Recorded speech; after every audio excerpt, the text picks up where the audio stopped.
હીરા, માણેક, મોતી ને રત્ન ખૂબ મળે એ મળે ગામના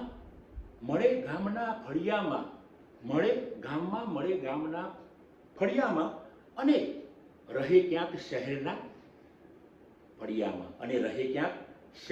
ફળિયામાં. બસ આ જ રત્ન ખોવાઈ જાય છે અને બની જાય છે સેવાનું રત્ન. બસ આ જ રત્ન ખોવાઈ જાય છે અને બની જાય છે સેવાનું રત્ન.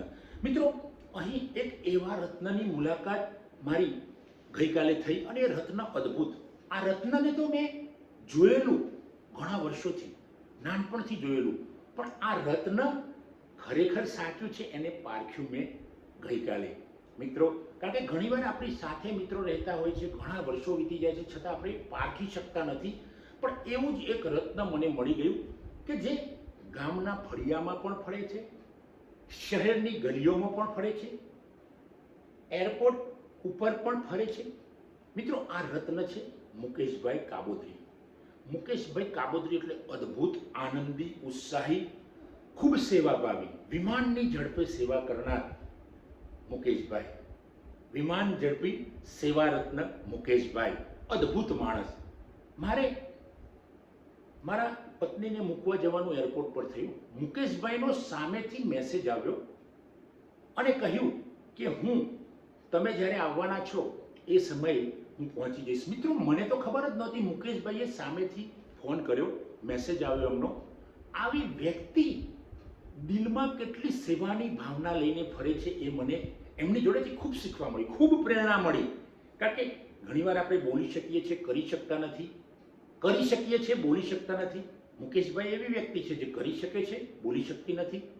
અરે, એમણે 12 વાગે ફરીથી મને મેસેજ કર્યો કે હું હાજર જ છું.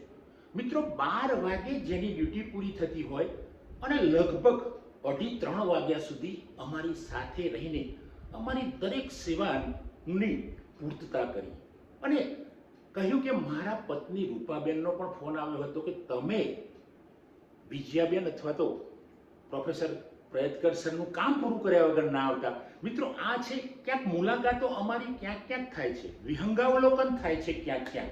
અમે પેલી આકાશની ઉડાનમાં, સમાજની ઉડાનમાં ક્યાંક મળી જઈએ છીએ અડધો કલાક, પણ એકબીજાને ઓળખી શકતા નથી. પણ જે મારી સાથે 3 કલાક જિંદગીના એમણે વિતાવ્યા, ત્યારે મને લાગ્યું કે આ વિમાન ઝડપી સેવા રત્ન મુકેશભાઈ ખરેખર અદ્ભુત સેવા રત્ન છે. મિત્રો, આવા તો દરેક સમાજમાં, આપણા દેશમાં બધી જ જગ્યાએ, જુદી જુદી જગ્યાએ રત્નો છુપાયેલા છે. મિત્રો, હું આ કામ કરું છું કે આવા રત્નોને શોધી કાઢું છું, એમને ઓળખું છું, પારખું છું અને આ રત્નોની ઘડામણ તો જોરદાર હોય છે, પણ એ ઘડામણની મને પણ ખબર નથી હોતી, બીજા કોઈને પણ ખબર નથી હોતી. અને આ ઘડામણ કુદરતી રીતે થઈ હોય છે, ઘડામણ ઘરમાં થઈ હોય છે, ઘડામણ માએ કરી છે, ઘડામણ પિતાએ કરી છે. એમના પિતા ડીકે સાહેબ પણ બહુ ફેમસ માણસ, એ પણ સેવાભાવી, ભાઈઓ પણ, પરિવાર આખું, દીકરી દીકરાઓ બધાય સેવાભાવી, આખો પરિવાર સેવાભાવી. અને આ પરિવાર છે વિમાન ઝડપી સેવાઓ આપે છે.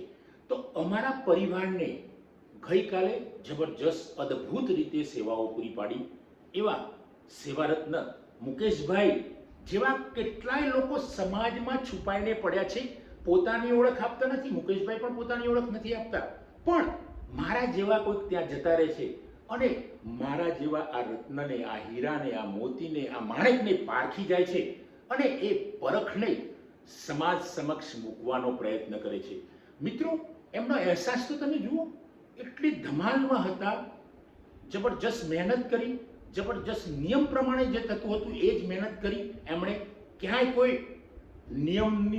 નિયંત્રણની તોડ નહીં, બંધનને તોડ્યું નહીં, છતાં પણ અદ્ભુત રીતે હૈયાથી મદદ કરી. અને છેલ્લે મને ફોન કરીને કહે છે, સાહેબ સોરી. મેં કીધું શું થયું?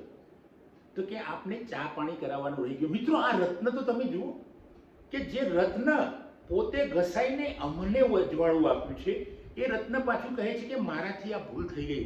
તો આ રત્ન ન કહેવાય? આવું રત્ન, આવું મોતી, આવું માણેક ક્યાં મળે મિત્રો?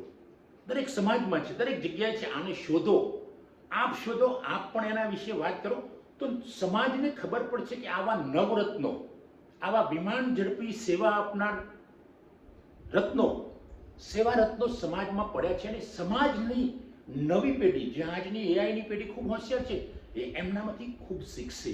કારણ કે આવા સેવાભાવી રત્નો આપણા દેશમાં, દુનિયામાં બધી જ જગ્યાએ છે, પણ કાં તો એ જાણી જોઈને છુપાઈને બેઠો છે, કોઈને મારી સેવાની વાત નથી કરવી, કાં તો એમણે ફેમસ થવાની ઈચ્છા નથી.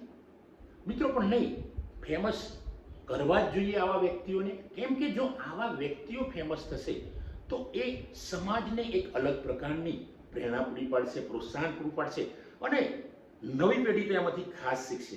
કારણ કે સેવા એ આખરે તો પ્રેમ છે. જે માણસને દરેક માટે પ્રેમ હોય, સમાજ માટે, દેશ માટે, દુનિયા માટે હોય, એ માણસ સેવા કરે છે. એટલે તો આપણે પ્રેમના પછી કોઈ શબ્દ ના હોય, જેમ કે મા પછી અથવા તો મા પછીનો કોઈ શબ્દ નથી, એમ પ્રેમ પણ એટલો મોટો શબ્દ છે કે એ સેવામાં સમાઈ જાય છે. તો મિત્રો, આવા વિમાન ઝડપી સેવારત્ન શ્રી મુકેશભાઈને હું વંદન કરું છું. આપ સૌને પણ વંદન કરીને કહું છું કે આવા લોકોનો પ્રચાર પ્રસાર સમાજમાં થવો જોઈએ, તો સમાજમાં એક અલગ પ્રકારનું પ્રેમનું ઝરણું વહેતું થશે અને આ ઝરણામાંથી કોઈ પણ વ્યક્તિ એમાંથી પાણીનું ઝરણું આચમન કરી શકશે અને સમાજ જબરજસ્ત પવિત્ર રીતે ખૂબ આગળ વધશે. કારણ કે પ્રેમ એ જીવનનું અંતિમ ધ્યેય છે.